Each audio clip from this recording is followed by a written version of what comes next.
বাংলাদেশকে আসলেই একটা নিরাপত্তাহীন সময় প্রবেশ করেছে? আমরা কি আসলেই একে অন্যকে নিয়ে শঙ্কিত থাকবো? ধন্যবাদ। এরকম সম্মত হওয়ার কথাই ছিল, আবার হয়তো কথা ছিল না। কথা ছিল না মানে হচ্ছে আমরা যদি শিখতে পারতাম দেখে তাহলে কথা ছিল না, কিন্তু আবার কথা ছিল কেন বলছি, আমি প্রায়ই বলছি যে আমাদের সামনে না কতগুলো এক্সাম্পল ছিল একটা গণঅভ্যুত্থান পরবর্তী দেশে কি ঘটে। আরব স্প্রিং যখন হলো, আরব বসন্তের পর কোথায় কোথায় কি কি হলো, কি কি ভুল করলো, আমরা যদি ওই জায়গাগুলো নিয়ে কাজ করতে পারতাম আমরা ঠেকাতে পারতাম। তো আবার ওই ভুলগুলো থাকার সম্ভাবনা থাকে, সেই কারণে আমাদের এটা হবার কথা ছিল না, এভাবে বলা ঠিক না। যেমন যে দেশগুলোতে গৃহযুদ্ধ শুরু হয়ে গেছে এগুলো বাদই দেই, মিশর এবং তিউনিসিয়া দুটো দেশে প্রাথমিকভাবে নির্বাচন হয়েছিল। তার পরবর্তীতে নির্বাচনের আগে এবং পরে দলগুলো যা যা করেছে আমরা ঠিক তা করছি, যদিও আমরা কম ইন্টেন্সিটিতে করছিলাম। আমরা এখনো আমি মনে করি তুলনামূলকভাবে হয়তো একটু বেটার জায়গাতেই আছি, কিন্তু একই রকম ঘটনা ঘটছে। উসমান হাদি গুলিবিদ্ধ হওয়ার পর একটা কলামে, আমি প্রথম আলোতে একটা কলামে লিখেছিলাম, তিনি সাথে নির্বাচনের পর দুজন রাজনীতিবিদ যারা ক্ষমতাসীনদের বাইরে ছিলেন তাদেরকে গুলি করে হত্যা করা হয় মোটরসাইকেলে, একদম একই রকম মোটরসাইকেলে আতঙ্কে এসে মাথায় গুলি করে হত্যা করে। তারা পরস্পরকে দায়ী করতে করতে সংঘাত তৈরি হয়, সেই সরকারের পতন হয়, আবার দেশটা পুরো আনস্টেবল অবস্থায় চলে যায়। আমাদের ওটা শুরু হতে যাচ্ছিল, খেয়াল করবেন, উসমান হাদির মৃত্যুকে বিএনপির ওপরে দায় চাপানোর একটা চেষ্টা ছিল প্রাথমিকভাবে, তারপর আমরা এ যাত্রা বেঁচে গেছি হয়তো। আচ্ছা, এমন যদি হয় বিএনপির একজন ক্যান্ডিডেট এই ধরনের চেষ্টা শিকার হলে, আমরা আশা না করি, না বলি, কিন্তু আমরা আসলে কেউ এই আশঙ্কা থেকে মুক্ত হতে একেবারেই মুক্ত নই। জামায়াতের একজন ক্যান্ডিডেটের যদি এরকম হয় তখন কি দাঁড়াবে পরিস্থিতিটা? সুতরাং এটা একেবারে আনএক্সপেক্টেড ঘটনা আমি মনে করি না। একটা গণঅভ্যুত্থান পরবর্তী দেশে যে ঘটনাটা ঘটে, এক হচ্ছে দীর্ঘ সময় যখন স্বৈরাচারের অধীনে থাকে, প্রতিটা স্বৈরাচারের বেসিক হচ্ছে ও কোনো স্টেটের কোনো ইনস্টিটিউটকে আর বাঁচায় না, সব ভেঙে ফেলে। তো উনি যতদিন থাকে, মানে হযরত সুলাইমান আলাইহিস সালামের মসজিদ বানানোর গল্পের মতো, ইভেন ওনার ডেড বডিটাও যতক্ষণ দাঁড়িয়ে আছে ততক্ষণ জিনরা মসজিদ বানায়। তো শেখ হাসিনা পুলিশ, বিচারক সবাইকে জিন বানিয়ে ফেলেছিল। যতদিন উনি ছিলেন তারা কাজ করছিল, যখন উনি আর নাই, ইট হ্যাপেন্ড এভরিওয়্যার, সবগুলো হুড়মুড় করে ভেঙে পড়েছে। এখন এই ভেঙে পড়া অবস্থার মধ্যে যদি আমরা রাজনৈতিক দলগুলো পরস্পরের মধ্যে সংঘাতের মধ্যে ঢুকে পড়ি, এগুলো অবধারিত। এবং এগুলো যখন ঘটতে থাকে আর আপনার যদি জিওপলিটিক্যাল ইম্পর্টেন্স থাকে, দ্যাটস ইম্পর্টেন্ট। তিউনিসিয়া খুব গুরুত্বপূর্ণ না, কিন্তু যেখানে যেখানে জিওপলিটিক্যাল ইম্পর্টেন্স আছে, লিবিয়া, সিরিয়া, সেগুলোতে গৃহযুদ্ধই বাঁধিয়ে দেওয়া হয়েছে এবং ইন্টারন্যাশনাল খেলোয়াড়রা সব এসে ঢুকে পড়েছে। আমরা কি এত ইম্পর্টেন্ট? আমরা যথেষ্ট ইম্পর্টেন্ট। আমরা হয়তো সিরিয়া লেভেলে না, কিন্তু আমরা যথেষ্ট, বিশেষ করে এই চায়না কন্টেইনমেন্টের জন্য সাউথ চায়না সিকে নিয়ে যা যা ঘটতে যাচ্ছে এবং ভারতের আমরা পেটের মধ্যে থাকার কারণে আমরা যথেষ্ট গুরুত্ব। টিম মার্শালের বইগুলি সবার পড়া দরকার। একদম। নীলুফার মনি, আপনিও অনেক সরব মানুষ, আমরা হাদিকে দেখেছি খুব সরব, টকশোতে নিশ্চয়ই তার সঙ্গে আপনার দেখা হচ্ছে, আমার দেখা হচ্ছে 3 বার। অত্যন্ত উদ্দীপিত কথা বলতো, এক ধরনের প্রবল ভালোবাসা ছিল দেশ সম্পর্কে, একটু উদ্ধত ছিল, কিন্তু সে কবিতাটা ওইভাবেই পড়তো, আমি হামবীর, আমি ছায়ানট, আমি হিন্দোল, হ্যাঁ সে পড়তো কিন্তু, এবং তার মধ্যে এই ব্যাপারটা ছিল। এক সেকেন্ড একটু যোগ করি, মানে হাদি সম্পর্কে আপা বলবেন, হাদির সাথে আমরা অনেক দ্বিমত করতে পারি, বাট হি ওয়াজ জেনুইন। আমি যে কথাটা বলছি, হি ওয়াজ জেনুইন, দ্যাটস ইম্পর্টেন্ট। উনি যেটা বিশ্বাস করতেন তিনি সেটাই বলতেন। এবং প্রত্যেকবারই দেখা যেত যে আমরা টকশোর পরে হাসাহাসি করতাম, সে বলতো ভাই অনুসারীদেরকে জাগিয়ে রাখতে হবে, আমি একটু জাগিয়ে রাখি, এবং খুব ভালো মানুষ ছিল। আমার মনে আছে যে একদিন সে এসে বলছে দুর্বল লাগছে, আমি বললাম ডিম খাই চলো, আমরা 2 জন ডিম খেলাম। তো এরকম একটা সরল সাধারণ ছেলে, আমার কাছে মনে হচ্ছে খুবই সরল সাধারণ, বুদ্ধিমান, খুবই বুদ্ধিমান। তো আপনার সঙ্গে তার দেখা হচ্ছে, কিন্তু এই যে একটা পরিস্থিতি তৈরি হয়েছে যেখানে আমরা প্রকৃত হত্যাকারীকে ধরবো, তাই সেটা না করে আমরা একে অন্যের উপর দোষ চাপিয়ে দিচ্ছি, আমরা এক ধরনের শত্রু তৈরি করে তার বিরুদ্ধে লেগে যাওয়ার চেষ্টা করছি। কিন্তু একটা কথা হাদি বলেছিল যে আমি যদি না থাকি, আমাকে যদি কেউ মেরে ফেলে তাহলে আমার বিচার করেন। আমার মনে আছে যে সেটা বারবার বলেছিল যে বিচার করেন, এই দেশে বিচার হয় না, বিচারটা করেন। তো বিচারটা কতটুক হবে, এবং এই যে আমরা একে অন্যের উপর দোষ চাপিয়ে দিচ্ছি, এইটাই বা কেন করছি? আমি শেষ কথা দিয়ে আপনার শুরু করছি।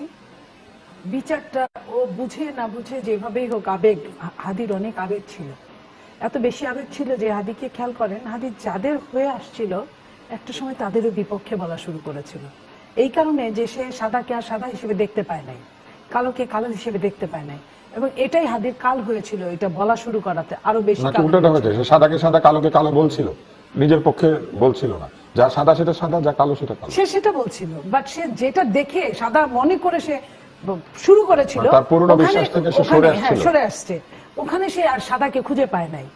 এই জিনিসটা আমার ছেলেটাকে দেখে মনে হয়েছে। তার চলে যাওয়ার, তার গুলি খাওয়ার 2 দিন আগেও আমি লাস্ট বাংলা ভিশনে তার সাথে টকশো করেছি, এবং তার মধ্যে অনেক পরিবর্তন এসেছিল। আমি লাস্ট যে দেখেছিলাম তখন প্রথম দিকে যেমন সে তর্ক করত কারণে অকারণে, শেষের দিকে তর্ক করত কারণে অকারণে না, তো এই অকারণটা আমার ভালো লেগেছিল।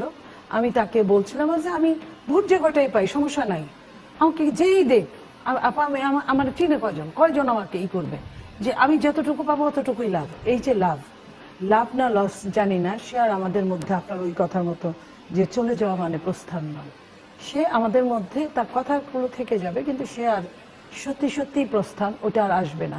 তার কথাগুলো হয়তো প্রস্থান নয়, এবং তার ভালো মন্দ সব কথাগুলো কিন্তু রিলে হচ্ছে। এই রিলে হওয়াটা আজকে যেভাবে নিচ্ছে মানুষ, আজ থেকে 1 মাস পরে ওইভাবে নিবে কিনা আমি জানি না, 1 বছর পরে ওইভাবে নিবে কিনা আমি জানি না। এবং হাদিকে আমার কাছে এই মুহূর্তে একটা বেশ গুরুত্বপূর্ণ গিনিপিগ ছাড়া আর কিছুই মনে হয় নাই। আপনারা যারা ডাক্তার এখানে অনেকেই আছেন, আপনারা তেলাপোকা কাটতেন, ব্যাগ কাটতেন, আবার সেলাই টেলাই করে ছেড়ে দিতেন, চলতো। বাট হাদি হয়তো চলতে পারে নাই, সেলাই করে ছেড়ে দেওয়ার পরে কেউ তাকে নিয়ে নিজেদের উদ্দেশ্য হাসিল করার চেষ্টা করেছে। হ্যাঁ অবশ্যই, এখানে বলার কোনো অপেক্ষাই রাখে না। আপনি যদি তাই না হতো, তাহলে হাদির দলের কয়টা লোক ছিল বা আছে আপনি বলেন? আমি কিন্তু ছোট করে বলছি না, সাধারণ মানুষের সমর্থন সে পাচ্ছিল, আমি বলি পাচ্ছিল, টাকা দিচ্ছিল, পাশে দাঁড়াচ্ছিল। আমাকে একটু বলার সুযোগ দেন। তার দলটাকে আমি বলছি, এই যে এত মানুষ দেশের সমস্ত দেশ থেকে আনা হলো বা এলো, সমস্ত দেশ থেকে, এটার মধ্যে কিন্তু অনেক বড় একটা প্রশ্নবোধক চিহ্ন আছে। যে প্রশ্নবোধক চিহ্নটা নির্বাচনটাকে বানচাল করার জন্য চেষ্টা করছে, যে প্রশ্নবোধক চিহ্নটা হাদিকে গুলি করতে বাধ্য হয়েছে, যে প্রশ্নবোধক চিহ্নটা হাদিকে গুলি করার পরেও, আপনি আমার চেয়ে অনেক ভালো জানেন ডাক্তার হিসেবে, যে জায়গায় গুলি লেগেছিল সেই জায়গা থেকে ফেরত আসা যায় কিনা আমি জানি না। তো সেইখানে এই যে লম্বা টানা হেঁচড়াটা করা, সরকার কাউকে অ্যারেস্ট করা না করা, সরকার খুনিকে পালিয়ে যেতে সাহায্য করা, মানে সরকারের ছত্রছায়া, আমি শুধু সরকার বলবো না, বাংলাদেশের সরকার, আমি বলি বাংলাদেশের সরকার চাইলে হেন কিছু নাই করতে পারে না। সরকার মানে যে চিফ অ্যাডভাইজার তা না, সরকার মানে সরকারের হ্যান্ডস, সেখানে সংস্থা হতে পারে, সেখানে অন্য কেউ হতে পারে। হ্যাঁ, আমি বিদেশ থেকে যখন আমাকে শুনতে হয় তার শত্রুদের গতিবিধি, তার খুনির গতিবিধি, তখন আমি অবাক হয়ে থাকি। এই কথাগুলো, ওই গতিবিধি কিন্তু দেশ থেকে বিদেশ গিয়েছে, তারপরে তারা রিলে করেছে। তাহলে এই দেশ থেকে কেন হচ্ছে না? কোথায় যেন একটা চাপা গুঞ্জন, কোথায় যেন একটা না বলা কথাগুলো ঘুরে ঘুরে বেড়াচ্ছে। কিন্তু আমরা কি একই সংস্কৃতি থেকে যাচ্ছি না? আপনিও কাউকে দোষী করছেন, কিন্তু আসলে তো হওয়া দরকার বিচার, সত্যিকারের তদন্ত। আমি তো দোষী করব, কারণ আমার তো বিচার করা সম্ভব না। আমি তো সাবেক এমপি, ধরেন, ঠিক আছে, আমি একটা দল করি, বাট আমি তো সাধারণ একজন মানুষ। আমি তো কোনো সংস্থার লোক না, আমি তো কোনো আইন শৃঙ্খলা রক্ষাকারী বাহিনীর লোক না, আমি তো সরকারের কোনো পার্ট না এই মুহূর্তে। তো আমি তো চাইবই যে বিচার। আমি তো কাউকে না কাউকে দোষারোপ করবো, যাদের দায়িত্বে থাকার কথা ছিল, যারা দায়িত্বে অবহেলা করেছে অথবা তারা খুঁজে পাচ্ছে না, তাহলে ব্যর্থতার দায়টা তাদের নিতে হবে। ব্যর্থতার দায়টাও তারা নিতে পারছে না, তাহলে তারা আমাদের সামনে এটা খুলাসা কেন করছে না? আমরা হাদিকে আরো কাছাকাছি দেখেছেন এমন একজনের কাছে যাই। আমাদের সঙ্গে আছেন হুমায়রা নূর। নিশ্চয়ই আপনার সঙ্গে তার মাঠেও দেখা হয়েছে, কারণ সে আপনাদের সঙ্গে আন্দোলনে বিভিন্ন জায়গাতে অংশ নিয়েছে। বিশেষ করে 5ই আগস্ট পরবর্তী সময় তার যে উপস্থিতি বিভিন্ন জায়গাতে অত্যন্ত সরব উপস্থিতি ছিল। তো আপনি কি একটু বলবেন যে এই যে সে কিন্তু বিভিন্ন জায়গাতে এক ধরনের আশঙ্কা প্রকাশ করতো তার নিজের নিরাপত্তা নিয়ে, কিন্তু বারবারই সে বলতো যে বিচারটা যেন হয়, তারপর সে বলতো তার কথাগুলি যেন থাকে, তারপর সে বলতো আদর্শটা যেন টিকে থাকে, ভালোর জন্য যে সংগ্রাম সেটা যেন চলতে থাকে। এবং বিভিন্ন জায়গাতে সে এটাও বলেছে, তার সাহসের সাথেই বলেছে যে সে আসলে এক ধরনের পরোয়া করে না যে পরিণতি কি হবে, কিন্তু সে ভালোর পক্ষে থাকবে। এরকম অনেক ছোট ছোট ক্লিপ এখন ইন্টারনেটে আমরা দেখতে পাচ্ছি, যেগুলি সে তখন বলেছিল। আপনি একটু বলবেন যে তার এই প্রস্থান পরবর্তী সময় আমরা দেখতে পাচ্ছি যে এক ধরনের অস্বচ্ছতা, এক ধরনের ধোঁয়াশা এখনো ঘিরে আছে। কোথায় চলে গেল হত্যাকারী, কারা এই ঘটনাটি ঘটালো, কেন, কি উদ্দেশ্যে এটি ঘটলো, এই ব্যাপারগুলি নিয়ে আলোচনার চাইতে বরং বিভিন্ন পক্ষ আরেক পক্ষকে দোষী করছে এবং তারা একে অন্যকে দোষারোপ করে ব্যাপারটিকে কি জটিল করছে, নাকি এটাই স্বাভাবিক? ধন্যবাদ আপনাকে, উপস্থিত সমালোচক এবং আজকে আমাদের যারা দেখছেন সবাইকে সালাম এবং শুভেচ্ছা নিয়ে শুরু করছি। আমি আসলে একজন রাজনীতিতে আসা নতুন মানুষ না হয়ে একজন সাধারণ মানুষ হিসেবে আপনার উত্তরটা দিতে চাই। হাদি ভাই যেই আসনে নির্বাচন করছিলেন, যেই জায়গাটায় দাঁড়িয়ে উনি ইলেকশন ক্যাম্পেইন করতেন, আমার বর্তমান বাসস্থানের একদম ঠিক সামনেই। নিত্যদিন দেখতাম উনার ফ্যান বেস যারা ছিলেন তারা আপার ক্লাস ছিলেন না, তারা আপার ক্লাস তো এসে ইমোশনটা এক্সপ্রেস করে না, তাদের হয়তো ওই আবেগটা এক্সপ্রেস করলে ক্লাসটা নিচে নেমে যায়। কিন্তু তার সবচেয়ে বেশি সমর্থক ছিলেন যারা একদম লোয়ার মিডল ক্লাস, যারা লোয়ার ক্লাস এবং মিডল ক্লাস। এই যে উনি সব মানুষের হয়ে উঠছিলেন দল মত নির্বিশেষে, এটাই হয়তো ওনার জীবনের কাজ হয়ে গিয়েছে। উনি যেই ভাষায় কথা বলতেন সেই ভাষাটা সবার হয়তো মনে হতে পারে যে অনেক সুশীল ব্যক্তিদের হয়তো খারাপ শোনা যেতে পারে, কিন্তু উনি আসলে সাধারণের ভাষায় কথা বলতেন। যাদেরকে প্রশ্নবিদ্ধ করতেন, ধরেন আমি একটা রাজনৈতিক দলে জয়েন করেছি, উনি তো আমাদেরও প্রশ্ন করেছেন না, তাতে কি আমাদের সম্পর্কে ভাটা পড়েছে? ভাটা পড়ে নাই। কারণ উনি চাইতেন যে আমরাও কনস্ট্রাকটিভ ক্রিটিসিজমটাকে একসেপ্ট করে আমরাও গুছিয়ে উঠি, দেশটার হালটা সৎভাবে ধরি এবং বাংলাদেশকে নতুন ভাবে গড়ে তুলি। তো এখানে একজন আরেকজনকে যে দোষারোপের যে রাজনীতি, এই নোংরামিটা আমি পড়তে চাই না। আমি আসলে এই ভাষাটা আমি ব্যবহার করতে চাই না।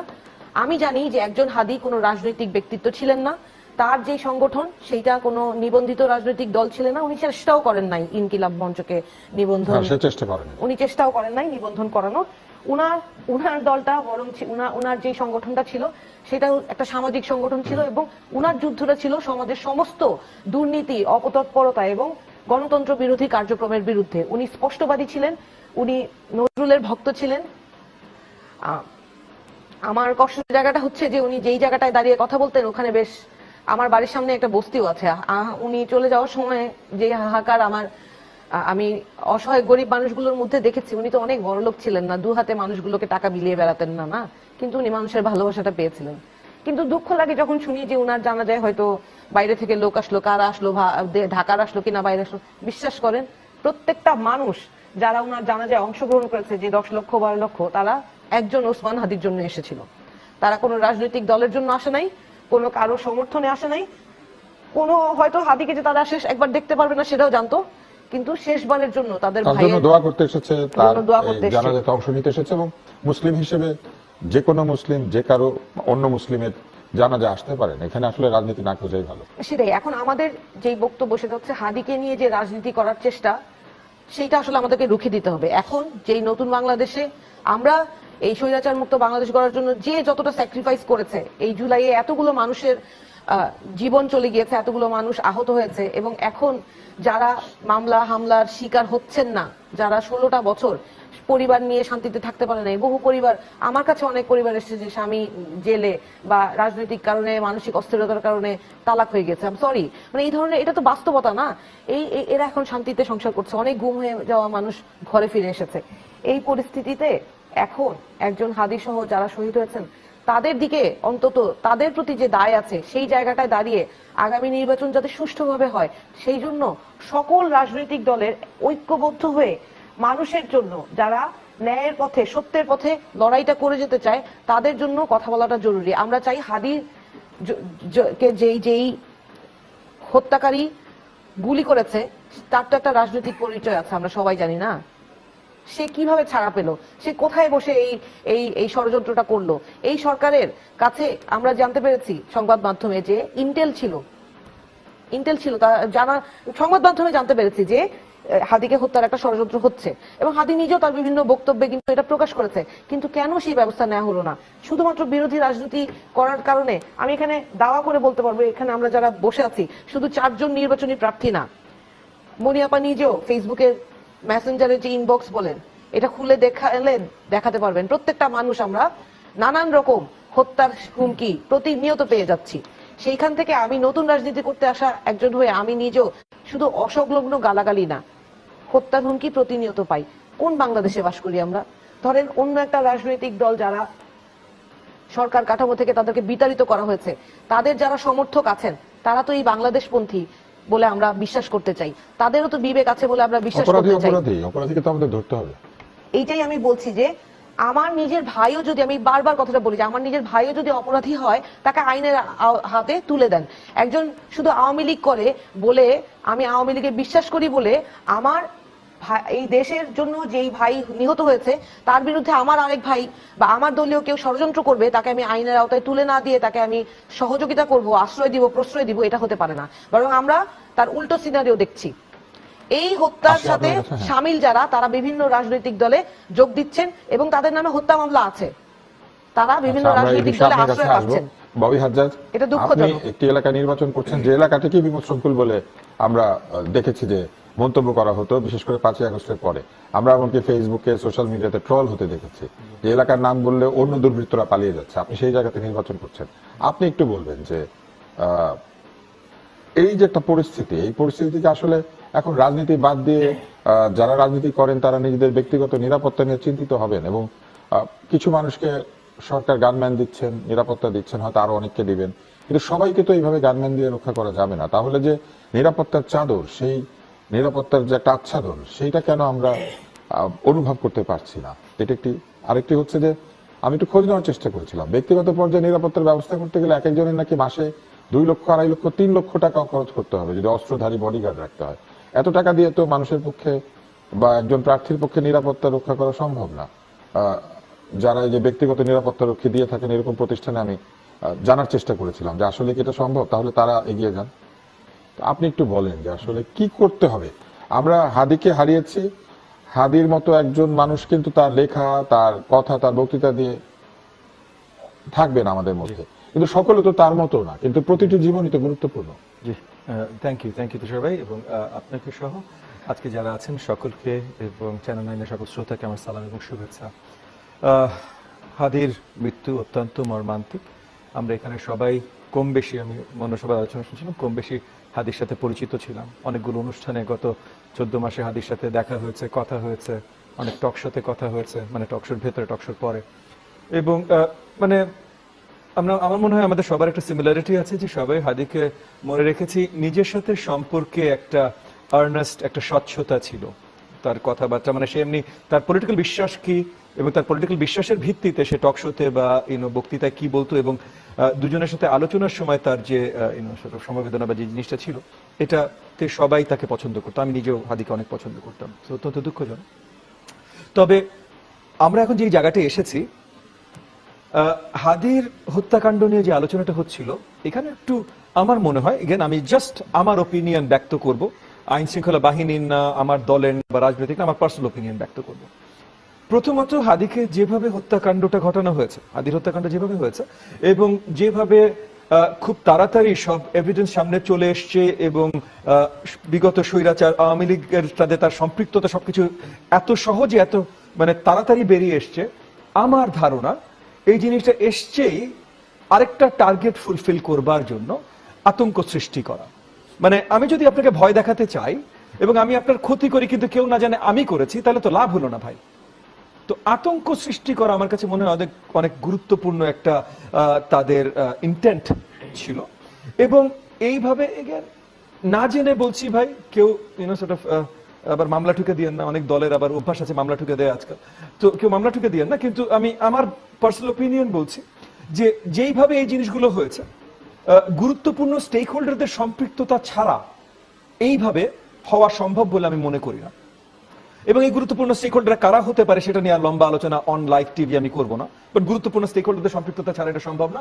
একই সাথে এত বিশাল মর্মান্তিক ঘটনা ঘটার পর খুব টার্গেটেড অনেকগুলো আক্রমণ হলো, খুব টার্গেটেড এক ধরনের জনগোষ্ঠীর একটা অংশকে টার্গেট করা, মিডিয়া বা এরকম কিছু স্পেসিফিক জায়গায় টার্গেট করা, আগুন লাগিয়ে দেয়া, এবং এই টার্গেটগুলো খুব স্পেসিফিক, মানে এমন না যে র্যান্ডম অনেক জায়গায় অনেক কিছু হয়েছে, খুব স্পেসিফিক ভাবে হয়েছে। এগুলো কারো সাজানো, কোন গুরুত্বপূর্ণ শক্তিশালী স্টেক হোল্ডার বা নাম্বার অফ স্টেক হোল্ডার্স একসাথে মিলে করেছে। এবং অবভিয়াসলি যারা নির্বাচনী প্রচারণায় আছে তাদের তো একটা ভয় আছে, কারণ তাদের সারাক্ষণ রাজপথে থাকতে হচ্ছে, নির্বাচন তাছাড়া হয় না ভাই, জনসম্পৃক্ততা ছাড়া হয় না নির্বাচন।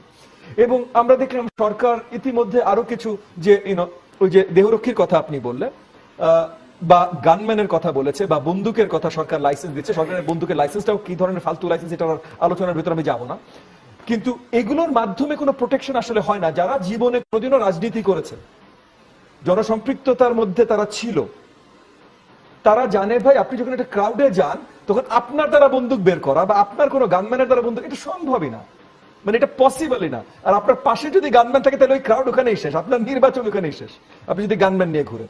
আপনার যদি থাকে অনেক দূরে থাকবে, অনেক দূরে থাকবে, আপনি এত এক্সপিরিয়েন্স গানম্যান কোত্থেকে পাবেন? মানে আপনি যদি সবচেয়ে trend service, secret service, American প্রেসিডেন্টের প্রোটেকশন যারা দেয়, ট্রাম্প কানের পাশ দিয়ে গুলি চলে গেলে সিক্রেট সার্ভিস প্রোটেকশন দিতে পারে নাই, এবং পুরো সিক্রেট সার্ভিস টহল ছিল সব দিক দিয়ে। আর আপনি একজন দুজন গানম্যান যাদের সিক্রেট সার্ভিস লেভেলের ট্রেনিং তো নাই ভাই, তারা কি করবে আপনাকে? সো এগুলো একেবারেই হাস্যকর। এখন নির্বাচনের জায়গায় যে আজকে আপনার এখানে মানে স্টেজে লাইভ ক্যামেরা আসার আগে আমাদের নিজেদের মধ্যে একটু কথা হচ্ছিল যে অনেক মানুষ এখন বলছে বা বিশ্বাস করতে তাদের কষ্ট হচ্ছে যে নির্বাচন হবে কি হবে না, মানে নির্বাচন হবে অনেকের বিশ্বাস। অ্যাকচুয়ালি মানে আমি যত ব্যবসায়ীদের সাথে কথা বলি, এবং এগেন আমার অনেক ব্যবসায়ী বন্ধু বা কানেকশন আছে, যত ব্যবসায়ীদের সাথে কথা বলি দুটা জিনিস বলে। একটা হলো ভাই নির্বাচন তো দরকার, কেন তোমরা এইসব করছো? আর দ্বিতীয় হলো কিন্তু নির্বাচন তো হবে না, বাকি যা দেখছি তাতে নির্বাচন কেমনে হবে। মানে একই সাথে দুটা কনফ্লিক্টিং কথা, একটা হলো নির্বাচন ছাড়া বাঁচবো না, আর একটা নির্বাচন তো হবে না। তো এই জায়গাটায় এগেন আমি আমার সন্দেহের কথা বলছি, গুরুত্বপূর্ণ অনেক স্টেক হোল্ডার আছে। এই গুরুত্বপূর্ণ স্টেক হোল্ডার মানে সরকারের সাথে কোনো সম্পৃক্ততা নাই কোনো ধরনের। এগেন আমি সরকারকে কিছু বলছি না, বাট সরকারের সাথে কোনো সম্পৃক্ততা নাই এরকম করে এই কাজগুলো মানে ক্ষমতার সঙ্গে তাদের যোগাযোগ আছে বা শুধু তারা মানে না, ক্ষমতাকে overall situation টা ব্যবহার কথা করতে পারে, মানে তারা ক্ষমতাবান। অনেক এই স্টেক হোল্ডার গুলা আছে, তারা করে যাচ্ছে। অনেক পলিটিক্যাল স্টেক হোল্ডার এটার সুবিধা নিতে চেষ্টা করছে। সো অনেক কিছু হচ্ছে। এই জায়গাটাতে আমি বারবার সরকারের ব্যর্থতা দেখছি, অনেকের অনেক কনস্পিরেসি অনেক কিছু দেখছি, কিন্তু সরকারের বৃহত্তর সরকারের বারবার ব্যর্থতা দেখছি। এইভাবে চলতে থাকলে আসলে নির্বাচন নিয়ে আমাদের অনেক আশঙ্কা আছে এবং সামনে বাড়তে থাকবে। আমরা আরেকজন প্রার্থীর কাছে যাই, তিনিও সম্ভাব্য প্রার্থী, ডাক্তার সাজিদুল হক রুবেল। আপনি একটু বলবেন যে কারা এই সুযোগ নেওয়ার চেষ্টা করতে পারে বলে আপনার মনে হয়? আপনি অনেকদিন ধরে রাজনীতি করেন, আমরা আজকে যারা এখানে কথা বলছি তাদের মধ্যে অধিকাংশ কিন্তু রাজনীতিবিদ। আপনি একটু বলবেন আপনার অভিজ্ঞতা থেকে যে কারা এই অন্ধকার সময় সুযোগ নেওয়ার চেষ্টা করতে পারে? ধন্যবাদ তুষার ভাই, এবং দূরের এবং কাছে সবাইকে শুভেচ্ছা এবং সালাম। আসলে আমাদের শহীদ উসমান বিন হাদি, ওনাকে আমরা, উনিও তো আমাদের মতোই প্রার্থী হয়েছিলেন, কিন্তু শেষ পর্যন্ত আমাদের সাথে সেই যাত্রা থেকে তাকে অনেক আগেই বিদায় নিতে হলো এবং তাকে পৃথিবী থেকে সরিয়ে দেওয়া হলো। এখন প্রশ্ন হচ্ছে, আপনার প্রশ্নের সাথে রিলেট করে বলি, কে সরালো, কেন সরালো, এবং এই সরানোর ক্রীড়া এবং প্রতিক্রিয়া দিয়ে আগামী দিনের যে নির্বাচন, ফেব্রুয়ারির যে নির্বাচন, বহুদিন বহুত অপেক্ষার পরই নির্বাচন হচ্ছে। আমার কাছে একটা বিষয় খুব মাঝে মাঝে লজ্জা লাগে, আদু ভাই মনে হয়, আদু ভাই জাতি হিসাবে, যে আমাদের প্রায় 1 বছর পরে নেপালে তরুণরা গণঅভ্যুত্থান করেছে, কিন্তু তারা বহুদিন আগের থেকে জানে মার্চের 6 তারিখ তাদের নির্বাচন। আমরা সেটা কবে হবে জানতে জানতে যেদিন জানলাম তার 24 ঘন্টা পেরোলো না, এর মধ্যে হাদির এই ঘটনাটি ঘটে গেল। এতদিন পরে জানলাম যে 12 ফেব্রুয়ারি নির্বাচন হবে, এবং সেটা 24 ঘন্টা হয়নি তফসিল ঘোষণা, তার মধ্যে হচ্ছে এমন একটি ঘটনা ঘটে গেল যাতে সাধারণ মানুষ, মানে এটা আমরা রাজনীতিবিদরা অনেক হিসাব নিকাশ করে একভাবে দেখি, কিন্তু সাধারণ মানুষ তো আরো অনেকভাবে দেখেন। সাধারণ মানুষ যেমন শোকার্ত হয়েছেন, তেমনি সাধারণ মানুষ কিন্তু ভয়ার্ত হয়েছেন যে আর কত লাশ পড়তে পড়বে। আর এই ব্যাপারে ওই যে গল্পটা বললেন না ববি ভাই, যে গানম্যানের গল্প, এটা তো আমরা স্বরাষ্ট্র উপদেষ্টার কাছ থেকে শুনেছি। হাদির ঘটনার 2 দিন আগে তো তাকে প্রশ্ন করা হয়েছিল এসব বিষয়ে, তাকে সাংবাদিকরা প্রশ্ন করেছিল, স্পষ্টভাবে প্রশ্ন করেছিল যে এত অস্ত্র লুট হলো, তার সিকি অংশ কি উদ্ধার হয়েছে? তার মধ্যে নাকি আবার সীমান্তর উপার থেকে, পূর্ব এবং পশ্চিম সব পার থেকেই নাকি হচ্ছে অস্ত্র আবার বাংলাদেশে ঢুকছে। তো কি হবে, আমাদের এই নির্বাচন কি নিরাপত্তা নিয়ে প্রশ্ন উঠবে? তিনি উত্তর দিয়েছিলেন কি, নিশ্চয়ই আপনার সবাই মনে আছে, পেঁয়াজের দাম 40 টাকা বেড়ে গেছে। মানে উনি ফান করেছেন জাতির সাথে, এবং এই ফান করার পরপরই 48 ঘন্টা কিংবা 50-60 ঘন্টার মধ্যেই ঘটনাটা একটা ঘটে গেল। সেই ধরনের কোন একটি অস্ত্র দিয়ে উনি এটা ব্যাখ্যা করেছেন, উনি বলেছেন যে এটা কৃষি মন্ত্রণালয়ের অনুষ্ঠান ছিল, তাই উনি কৃষির ইনফরমেশন দেওয়ার কথা। যে প্রশ্ন করা হয়েছে সাংবাদিকরা সেখানে অন্য বিষয়ে প্রশ্ন করছেন, স্পর্শকাতর প্রশ্নের উত্তরে তিনি প্রয়োজনে চুপ করে থাকবেন, কিন্তু এই বিষয়টাকে ডাইলুট করবেন না, ডাইলুট করেছেন। এবং এখনো কিন্তু তাদের পক্ষে, এই স্বরাষ্ট্র উপদেষ্টার পক্ষে, এই স্বরাষ্ট্র মন্ত্রণালয়ের পক্ষে এখন পর্যন্ত কোনো আস্থাভাজন কোনো তারা হচ্ছে সিগন্যাল দিতে পারেন নাই কাউকে, জনগণকেও পারেন, রাজনীতিবিদদেরকেও দিতে পারেন নাই যে আর কোনো লাশ পড়বে কি পড়বে না, এবং আর কোনো লাশকে নিয়ে আবার নানা রকম যে, মানে এখানে তো খেলাটা শেষ হয়ে যায় না। প্রশ্নটা হচ্ছে, যদি নির্বাচন না হয় তাহলে কার লাভ বেশি? কার লাভ বেশি আপনার কি মনে হয়? নির্বাচনটা যদি না হয় তাহলে যে শক্তির লাভ, সেই শক্তি কিন্তু হচ্ছে আমাদের এই ঘোলাটে পরিস্থিতির জন্য, তারাই হচ্ছে গিয়ে এই পরিস্থিতি তৈরি করার ক্ষেত্রে তারা হচ্ছে স্টেক হোল্ডার। খুব স্বাভাবিকভাবে। বাংলাদেশের নির্বাচন না হলে কি হতে পারে? আলোচনার শুরুতে আমাদের জাহিদ ভাই খুব গুরুত্বপূর্ণভাবে বলেছেন, সংক্ষেপে বলেছেন তিনি, যে এই যে এশিয়ান প্যাসিফিক স্ট্র্যাটেজিক জায়গা আছে, একটা জিও পলিটিক্যাল থ্রেট আছে, চীন এবং হচ্ছে এই আমেরিকা, এই দুই সুপার পাওয়ারের একটা ফাইট আছে। এই ফাইটের জন্য একটা প্রক্সি ফিল্ড হয়ে যেতে পারে আমার বাংলাদেশ, এবং বাংলাদেশ প্রক্সি ফিল্ড হওয়ার জন্য উর্বর ততক্ষণ থাকবে, ততক্ষণ ফার্টাইল থাকবে, যতক্ষণ বাংলাদেশে একটা অনির্বাচিত সরকার থাকবে, একটা অনির্বাচিত সরকার থাকবে। এবং এই অনির্বাচিত সরকারটাই প্রয়োজন হচ্ছে এই মুহূর্তে বড় বড় পরাশক্তির, তাদের যে হচ্ছে গিয়ে আপনার অবজেক্টিভ, সেই অবজেক্টিভটা অ্যাচিভ করবার জন্য এই মুহূর্তে দরকার হচ্ছে আমার নির্বাচনী যে পরিবেশটাকে ডাইলুট করে দেওয়া। এখন আমরা পরস্পরের সাথে হচ্ছে গিয়ে ঝগড়া করবো, পরস্পরের সাথে লড়াই করব, এবং লড়াই করবার মতো শুধু এই জায়গাতে থাকে না। আমরা তো দেখলাম হঠাৎ করে ইঙ্গিত দিলেন হচ্ছেন ভারতের দিকে, ভারতেও হচ্ছে যারা হচ্ছে গিয়ে হিন্দুত্ববাদী সাম্প্রদায়িক শক্তি, তারাও হচ্ছে গিয়ে তেড়ে আসতেছে আমাদের দূতাবাসের দিকে। আবার আমার দেশের হচ্ছে গিয়ে যারা ধর্মীয় রাজনীতি করেন, তারাও ভারতের দিকে তেড়ে আসতেছেন। তো দুই দেশের যারা হচ্ছে ধর্মকে নিয়ে ব্যবসা করেন, ঠিক আছে, ধর্মকে নিয়ে রাজনীতি করেন, তাদের এখন খুব রমরমা দিন রয়েছে। সেখানেও দেখতেছি আমরা হচ্ছে গেরুয়া কাপড় পরে আপনার হচ্ছে গিয়ে হিন্দুত্ববাদী সংগঠন, তারাও ব্যাপক হচ্ছে গিয়ে নাড়া বের করতেছে। আবার এখানেও বাংলাদেশে ব্যাপক মিছিল হচ্ছে, তেড়ে যাচ্ছে প্রথম আলোর দিকে, তেড়ে যাচ্ছে উদীচী শিল্পী গোষ্ঠীর অফিসের দিকে, তেড়ে যাচ্ছে সাড়ে 9টার দিকে, তেড়ে যাচ্ছে আপনার হচ্ছে ইয়ার দিকে। এবং আমি আরো একটু অবাক হয়ে দেখি, দেশের বাইরে থেকে ইনফ্লুয়েন্সাররা তারা একদম প্রকাশ্যে এই বিষয়গুলোর দায়িত্ব নিচ্ছেন, প্রকাশ্যে দায়িত্ব নিচ্ছেন। আমি এটা বুঝি না যে তারা খুব মুক্ত গণতান্ত্রিক দেশে বাস করেন, যেখানে নাকি আইনের শাসন আছেন, তারা আরেকটি দেশে বসে এই দেশে সহিংসতা তৈরি করবার জন্য তারা হচ্ছে প্রচার করতে পারছেন। আর আমার দেশের সরকার এই জায়গায় হচ্ছে এই এনাদের ব্যাপারে, যাদের এই সমস্ত বক্তব্যের কারণে বাংলাদেশের সরকারের ভাবমূর্তি নষ্ট হচ্ছে, বাংলাদেশ রাষ্ট্রের ভাবমূর্তি নষ্ট হচ্ছে, বাংলাদেশের জনগণের ভাবমূর্তি নষ্ট হচ্ছে, জুলাই আন্দোলনের ভাবমূর্তি যাদের কারণে নষ্ট হচ্ছে, তাদের ব্যাপারে আমরা মনে হচ্ছে ভাসুরের নাম মুখে নেওয়াটা যায় না, সেরকম একটা অবস্থা আমরা আছি। তো এইরকম একটি জটিল অবস্থা থেকে আপনার কাছে আবার বেরিয়ে আসতে হবে একটা আমাদের। শব্দ যদি আমি অ্যাড করি ওনার এই কথাটার প্রসঙ্গে, দেখেন এই যে বিদেশে বসে উস্কানি দেয়া যেই বিশেষ ইনফ্লুয়েন্সাররা আছেন, তারা কিন্তু বিগত 1 বছর ধরে নারীর প্রতি নানান রকম অবমাননামূলক মন্তব্য করেই যাচ্ছেন এবং নারীর প্রতি সহিংসতা উস্কে দিচ্ছেন। তখন তাদের বিরুদ্ধে ব্যবস্থা নিতে কাউকে দেখা যায়নি। এই যে প্রথম আলো, ছায়ানট, ডেইলি স্টারে যেই অগ্নিসংযোগ হলো, ধরেন ডেইলি স্টার থেকে কিন্তু আমাদের ভাই বোন যারা আটকে পড়েছিলেন তাদেরকে উদ্ধার করতে আমার দলীয় নেতারা যারা ছিলেন তারা কিন্তু শেষ পর্যন্ত চেষ্টা করেছেন। আমরা চেয়েছি ওখান থেকে তাদেরকে নিরাপদে বের করে নিয়ে আসতে, কিন্তু তারপরে আমাদেরকে কিছুটা দায়িত্ব নিতে হচ্ছে। প্রসঙ্গ সেটা না, প্রসঙ্গ হচ্ছে এই যে আজকে একটা সংবাদ মাধ্যমের উপর আক্রমণ আসা পর্যন্ত এদের বিরুদ্ধে মেয়েটার কাছে অভিযোগ দেওয়ার মতো সরকারি পদক্ষেপ নিতে কিন্তু দেখা যায় নাই। কিন্তু এই সরকারের কাছে নারীর নিরাপত্তার কোনো মূল্য নাই। জাস্ট এইটুকুই বলতে চেয়েছি। আমরা এবারে যাই ডক্টর মোহাম্মদ আব্দুল মান্নান, আপনার কাছে অনেকক্ষণ আপনি অপেক্ষা করে সবার কথা শুনছিলেন। আপনার কাছে আমার প্রশ্ন যে এই যে একটা পরিস্থিতি তৈরি হয়েছে যেখানে এখনো দেখেন এইখানে আমরা যারা কথা বলেছি প্রত্যেকে একাধিক পক্ষকে চিহ্নিত করেছেন যে এই ধরনের একটি পরিস্থিতি তৈরি হওয়ার জন্য এবং একটা অনিরাপদ পরিবেশ তৈরি হয়ে যাওয়াতে নির্বাচন বাধাগ্রস্ত হওয়ার সম্ভাবনা এবং বিভিন্ন আশঙ্কা, যেমন জিও পলিটিক্যাল ইন্টারেস্টে পড়ে আমরা একটা প্রক্সি লড়াইয়ের মধ্যে পড়ে যাওয়ার সম্ভাবনা, অনেক অবৈধ অস্ত্রের আনাগোনা, এইরকম যে কথাগুলি হয়েছে একটাও কিন্তু খুব আশাব্যঞ্জক না। আপনি কি একটু বলবেন আপনাদের দল কি মনে করছে যে নির্বাচনের ঠিক আগে আমাদের কি অভ্যন্তরীণ বিষয় নিয়ে বেশি মনোযোগী হওয়া দরকার ছিল না, নাকি নির্বাচনের আগে আমরা এখনো এক ধরনের বিদ্বেষের প্রচার কিংবা এক ধরনের পরিবেশ তৈরি করছি যেখানে শান্তির চাইতে অশান্তি তৈরি করার চেষ্টা বেশি হচ্ছে? জি, আপনাকে ধন্যবাদ এবং সহ-আলোচক যারা আছেন সবাইকে ধন্যবাদ জানাই। আমি আমার আলোচনার শুরুতে শরীফ ওসমান বিন হাদির আত্মার মাগফিরাত কামনা করছি এবং আল্লাহ যেন তাকে জান্নাতুল ফেরদাউসের মেহমান করেন, শহীদ হিসেবে কবুল করেন। দেখেন, আমার কাছে মনে হয়েছে শহীদ ওসমান বিন হাদি একজন খাঁটি দেশপ্রেমিক, শহীদি তামান্নায়, শাহাদাতের তামান্নায় উজ্জীবিত একজন লোক, যিনি বারবার করে নিজে চলে যাবেন, তাকে মেরে ফেলা হতে পারে, এই কথাগুলো বহুবার উচ্চারণ করেছেন এবং বিচারও চেয়ে গিয়েছেন নিজের।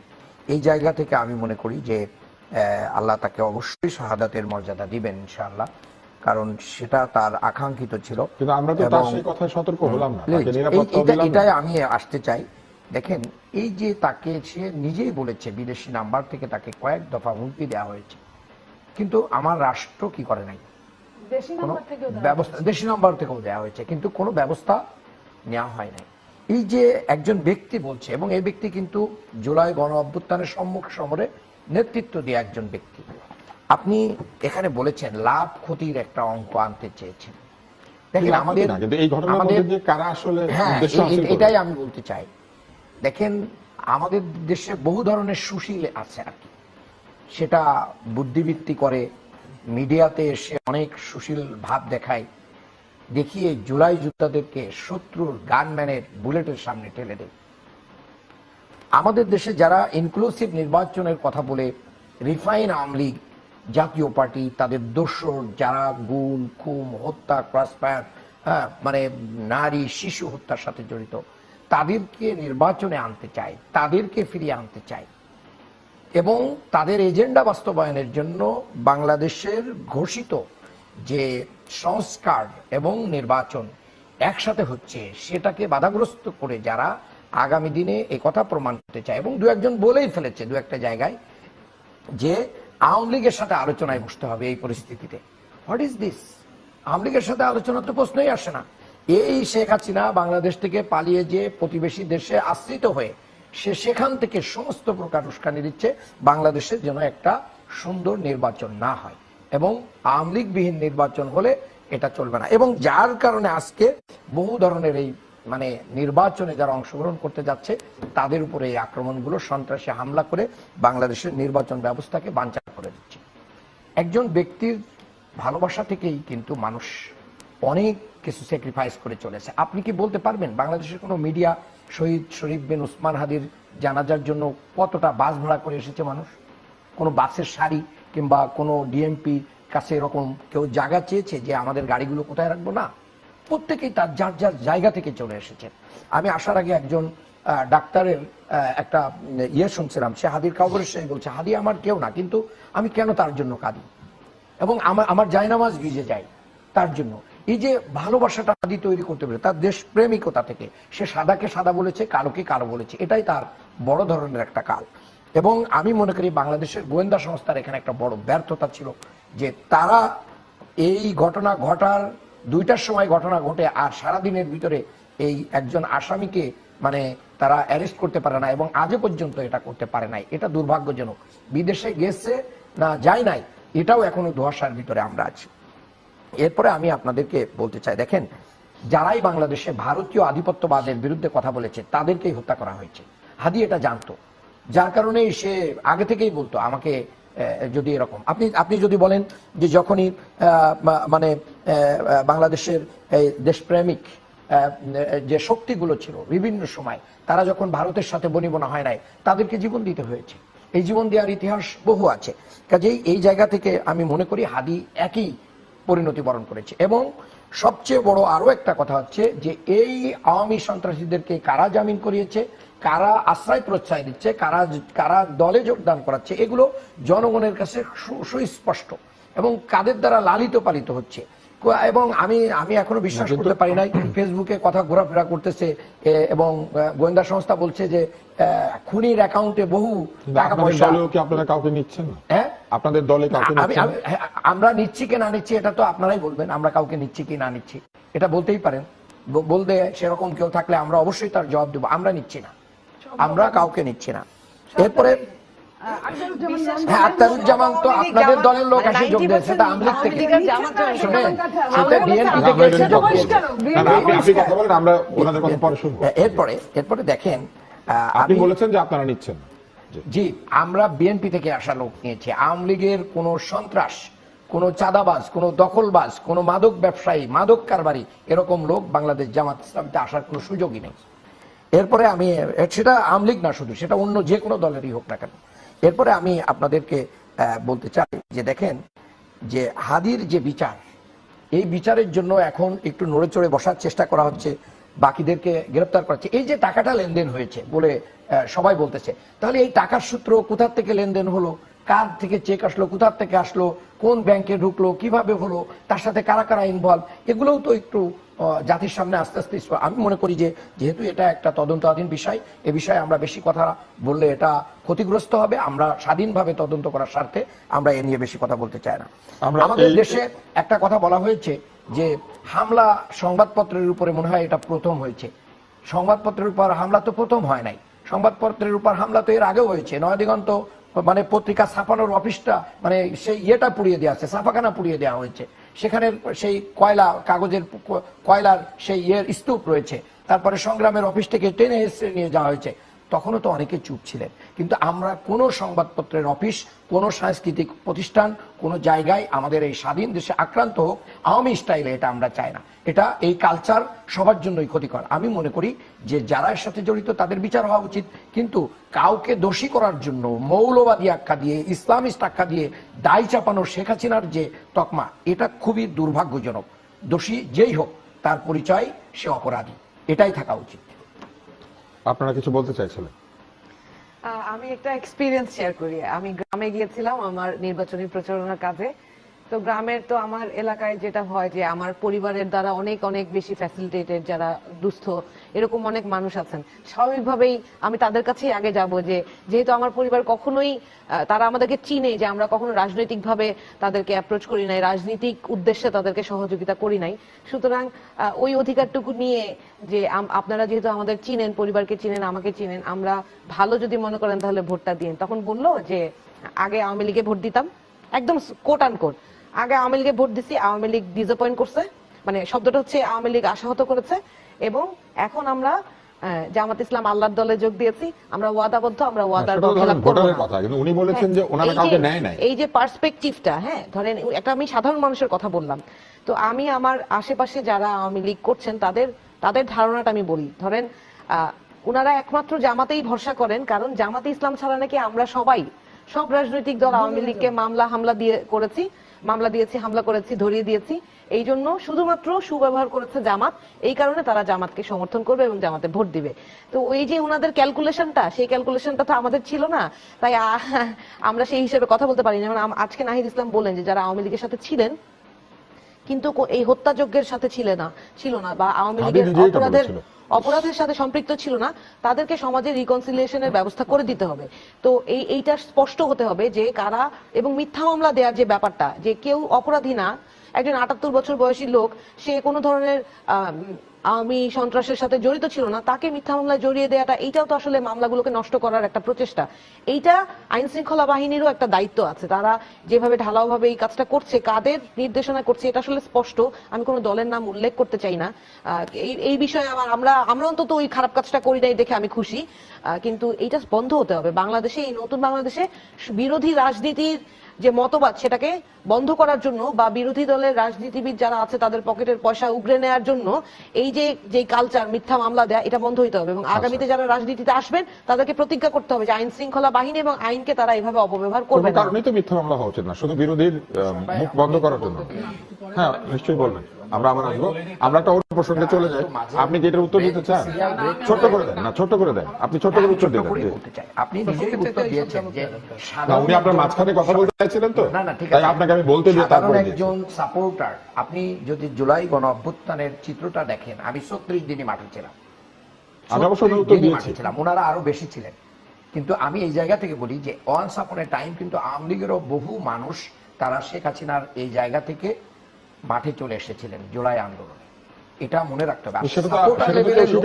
না, সাপোর্টার লেভেলের লোকেরা শুধু আওয়ামী লীগের না, বিএনপি এবং এনসিপির বহু লোকেরাও এখন বলছে যে আমরা তাদের ভিতরে সততা, ন্যায়পরায়ণতা, বিশ্বাসপরায়ণতা এবং যে পরিমাণ মানে দুর্নীতি, অন্যায় এই কয় বছরে, এই কয়দিনে যে মামলা বাণিজ্য দেখলাম এবং সাধারণ মানুষকে নাজেহালের দেখলাম, আমরাও মামলা করেছি, শত শত মামলা করেছি কারেক্ট ব্যক্তিদেরকে, এবং যারা প্রকৃত ক্ষতিগ্রস্ত তারাই মামলা দায়ের করেছে, তাদেরকে দিয়ে আমরা মামলাগুলো করিয়েছি, আমরা হেল্প করেছি। আপনারা ভুয়া মামলা করেন না? করি।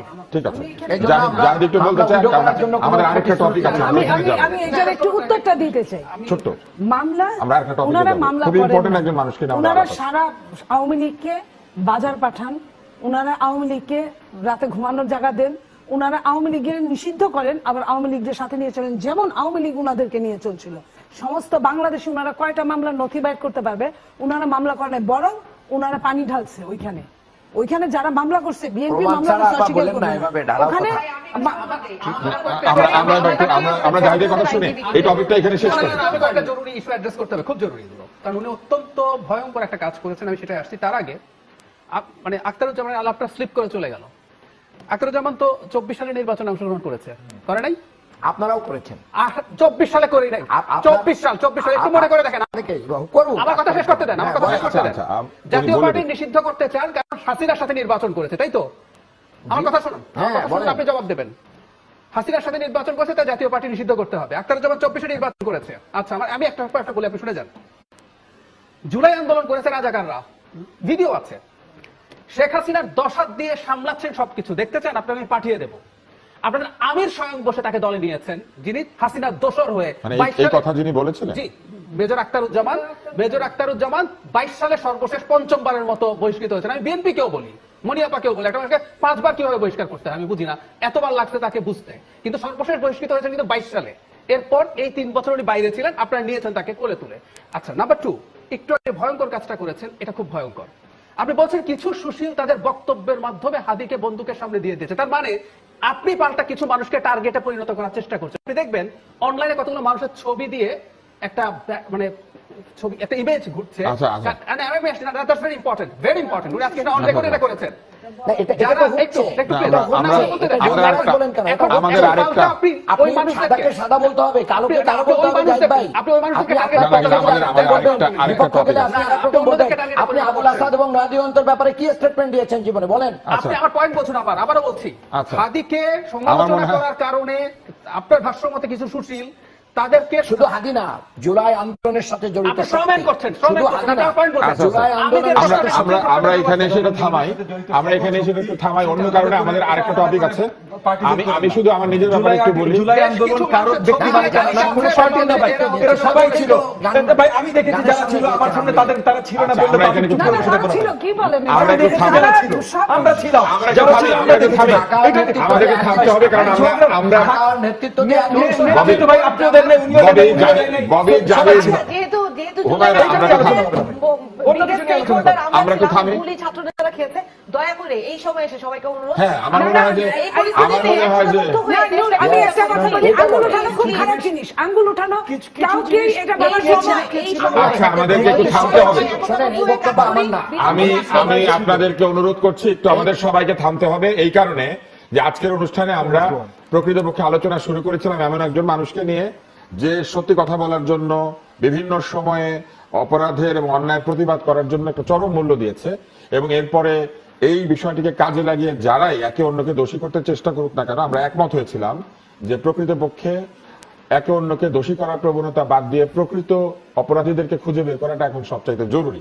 এবং একই সঙ্গে আমরা এখানে একমত হয়েছিলাম যে রিকনসিলিয়েশন খুবই জরুরি, যেটি শরীফ ওসমান বিন হাদিও তার একটি পডকাস্টের মধ্যে আমি শুনেছি, সে বলছিল যে যারা সরাসরি অপরাধের সঙ্গে যুক্ত না, যারা সরাসরি অন্যায় করে নাই, যারা অন্যের অধিকার লঙ্ঘন করে নাই, এমন মানুষদেরকে ভোট দেওয়া অথবা তাদের রাজনৈতিক কর্মকাণ্ড পরিচালনা করতে দেওয়ার সুযোগ দেওয়া উচিত।